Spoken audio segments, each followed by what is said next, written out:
el origen de nuestra filosofía es claramente por ubicar un puntito en- en la geografía del planeta griego, siendo objetivos o tratando de aspirar a cierto grado de objetividad. Nuestra filosofía se desarrolla a lo largo y ancho del Mediterráneo. Allí se da el origen de la filosofía. Eh, a lo largo de ese mar en el que confluye Europa, parte de Asia y parte de África, se va a dar eso que nosotros conocemos como filosofía, que también podríamos llamar historia del pensamiento, historia de nuestras artes. En Grecia también se dan los primeros, las primeras construcciones de nuestras ciencias o de los saberes que nosotros conocemos como científicos, eh, gracias a esa dinámica industrializante del siglo XIX y del siglo XX. Allí en ese lugar, en los confines de ese mar Mediterráneo, empiezan a fluctuar después del siglo VII toda una serie de ideas que se desprenden de una especie de conciencia mitológica. Antes de la filosofía, antes de esta conciencia filosófica, esta conciencia por estudiar o a través de conceptos, de construir conceptos, pues tenemos una dinámica mítica. Esa dinámica mítica pues se puede leer o puede tener un acercamiento frente a ella gracias a los libros que se conservan y aparecen a nombre de Homero, como Ilíada y Odisea, o también a través de esas teratologías que convergen pues en los libros de Heródoto. Sin embargo, a partir del siglo VII, en Grecia empieza a aglomerarse, a sedimentarse un tipo de conciencia filosófica. A esto se le ha llamado en la historia de la filosofía pues logos filosófico, el advenimiento o el surgimiento o el nacimiento o el origen, como queramos llamarlo, de eso que llamamos filosofía, de eso que llamamos amor hacia la sabiduría, de eso que llamamos perplejidad hacia los conceptos, cercanía con los conceptos o aspiración de entendimiento de cómo fluctúa, cómo se aglomera, cómo se distribuye un concepto. Pues en ese entorno griego, mediterráneo, se va a empezar a desarrollar la filosofía. En esa transición entre las epopeyas homéricas, las epopeyas de Homero y además pues las teogonías de Hesiodo. Sin embargo, después de esa conciencia mítica, pues empieza a desarrollarse un interés por la unidad del conocimiento o por un conocimiento unitario, por un pensamiento que pudiera reunir todas las ideas. Es decir, el interés por entender el universo pues empieza a concebirse a través de una unidad. ¿Cómo puede el universo, para todos los que pensamos en ese universo, entenderse? ¿Cómo todos a través de una gran unidad podemos entender ese universo? Pues esa primera etapa de ideación de esa especie de unidad del universo se va a dar en medio del Mediterráneo y además pues se va a condensar puntualmente allí alrededor de Grecia. Grecia que a su vez pues es un país o es un territorio completamente mediterráneo.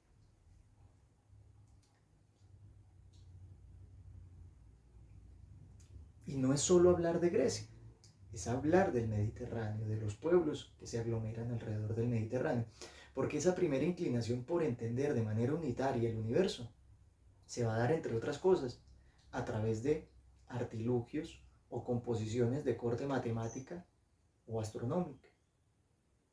Entender el mundo de manera matemática, cierto que es un principio del Próximo Oriente, pues empieza a ser acogido por los habitantes del mundo mediterráneo y empieza a volverse parte de su cosmovisión, de sus intereses, de sus entelequias, y empieza a confluir con esa especie de deseo de una ciencia unitaria o de un saber unitario, de un pensamiento completamente unitario.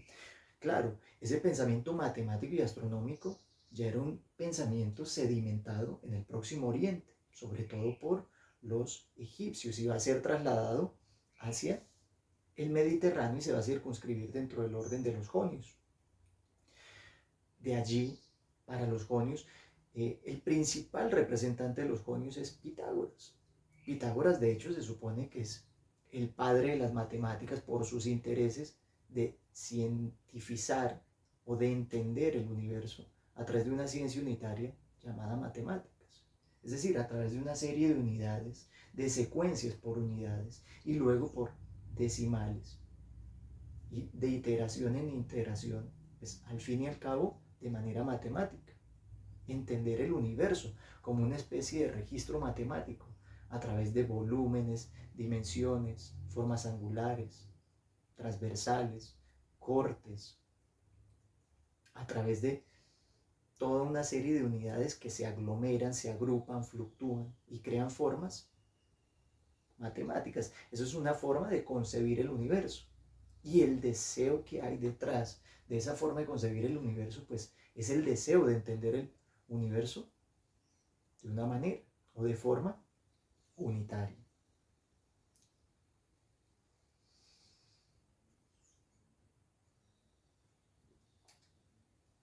En este periodo de la historia nos encontramos entonces con los presocráticos, es decir, con toda una serie de filósofos que precedieron el pensamiento de Sócrates. Se supone que allí en Sócrates hay una gran irrupción de toda una serie de temáticas que ya van a materializar eso que es el pensamiento clásico griego. Y antes de él tenemos toda una serie de pensadores, ¿cierto?, que tratan de entender el universo de una manera universal. Allí, en ese cúmulo de pensadores, nos encontramos con Pitágoras, que piensa el universo a través de una forma o una causa exterior ilimitada que lo abarcaría absolutamente todo, que para él son las matemáticas. Asimismo, nos encontramos con Zenón, que cree efectivamente en el ser uno, que está absolutamente en contra de lo múltiple, que cree que el universo es un todo, es una masa totalizante, que no puede ser pensada por unidades diversas. Al contrario, dice Zenón, el universo es uno y todo. No puede ser pensado por una de sus partes, porque al arrancar una de sus partes, al pensar una de sus partes por separado, estamos dejando la posibilidad de entender todo aquello que queda por fuera, que es lo que hace que eso que nosotros separamos sea lo que sea y no otra cosa. De hecho, de Zenón viene la gran paradoja entre Aquiles y la tortuga. Es una paradoja tremenda sobre las matemáticas que agota el discurso matemático. Hace implosionar esa paradoja el discurso matemático. Aquiles corre 10 veces más rápido que la tortuga. Aquiles le concede a la tortuga 10 metros, pero tan pronto como la tortuga adelante esos 10 metros y Aquiles intente capturarla, jamás podrá capturarla si se piensa eso en términos matemáticos. Zenón con ello trata de explicar que entender todo por unidades hace que no podamos entender el universo en su totalidad.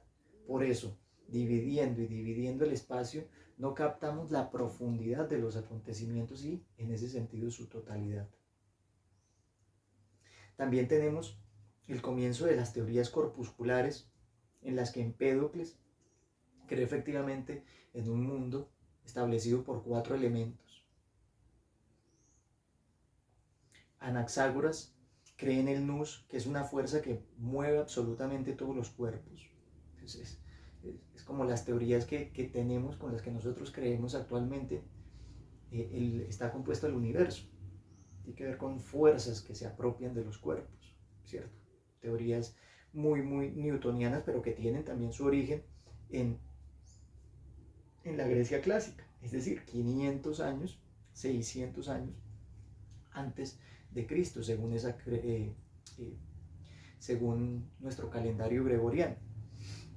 También tenemos en ese contexto griego las teorías de Leucipo y Demócrito, que son los primeros, entre comillas, primeros en postular esa idea sobre el universo compuesto por partículas imperceptibles para el ojo humano, llamadas átomos, partículas prácticamente invisibles para nosotros. También en medio de ese contexto tenemos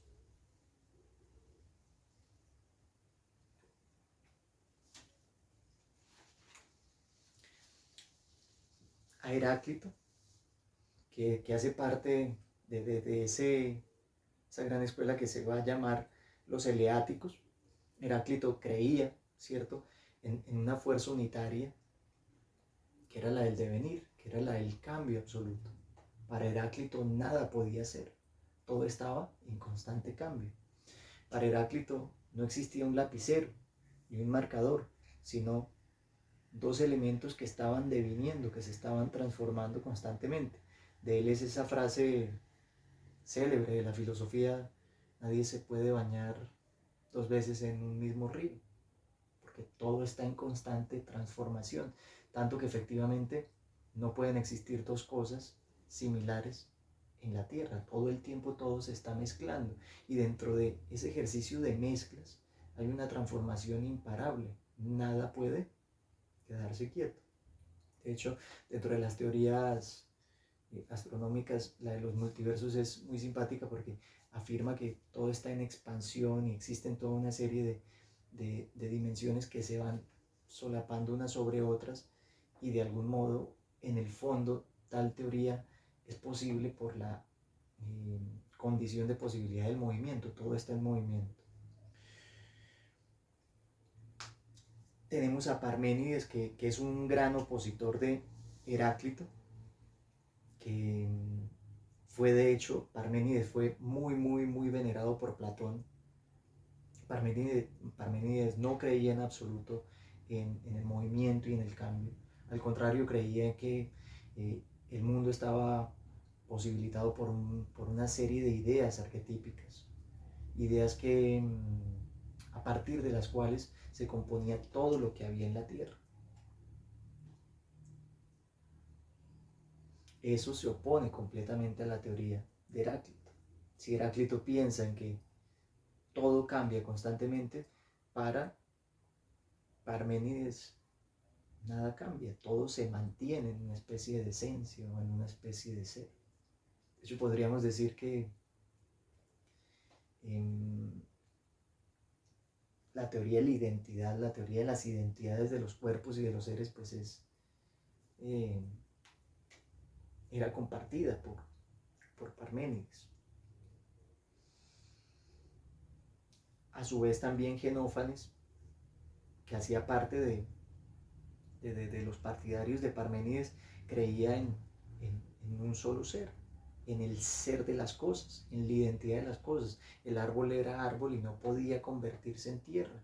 La tierra era tierra y no podía convertirse a su vez en agua. Sin embargo, más allá de cada una de estas teorías,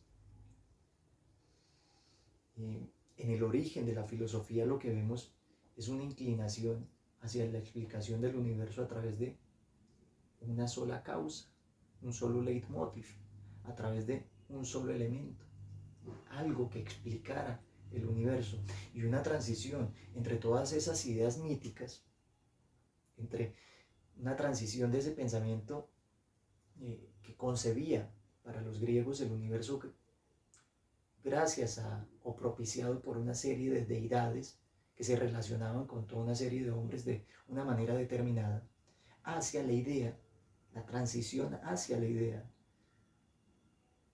de un mundo propiciado gracias a causas naturales. Por eso también a los presocráticos se les llama los filósofos de la naturaleza, porque son los pioneros, ¿cierto?, del mundo occidental en empezar a preguntarse por el universo constituido gracias a cuestiones naturales. En ellos no existe entonces la duda o la pregunta por una divinidad, sino la duda o la pregunta por causas naturales. ¿Cuál es la causa natural que ha motivado el universo?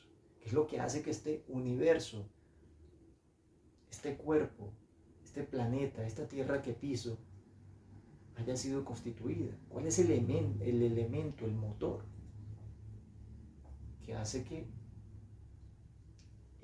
todo se dé de la manera en la que se da en este universo? Ese cambio de transición, pues es el que genera un nuevo tipo de pensamiento, un tipo de pensamiento filosófico. De hecho, si nosotros pensamos y recapitulamos un poco, podríamos pensar que también allí en ese origen de la filosofía nos encontramos con el origen de las ciencias. Las ciencias o los saberes motivados por un principio de explicación universal o a través de una discursividad del universo. ¿Cómo acontece en términos naturales el universo? Pues bueno, en Heráclito, Parménides, Zenón, Anaxímenes, Anaximandro, se consuma un nuevo tipo de pensamiento, un pensamiento que ya lleva más de 2500 años y que no ha parado de desarrollarse. Este es el pensamiento de los filósofos presocráticos en quienes se consuma eso que podemos resumir como el origen de la filosofía. Un origen de la filosofía que a su vez también se mezcla con la irrupción de una nueva forma de pensamiento. La forma de pensamiento a través de las formas de la verdad, las formas de la racionalidad. Esa irrupción de esa nueva forma de pensar es a su vez el origen de la filosofía. La filosofía surge en medio de ese contexto, en medio del contexto mediterráneo, del mundo mediterráneo, donde fraguan, se condensan, convergen toda una serie de ideas alrededor de una causa unitaria, una causa natural que explique el origen sobre el universo.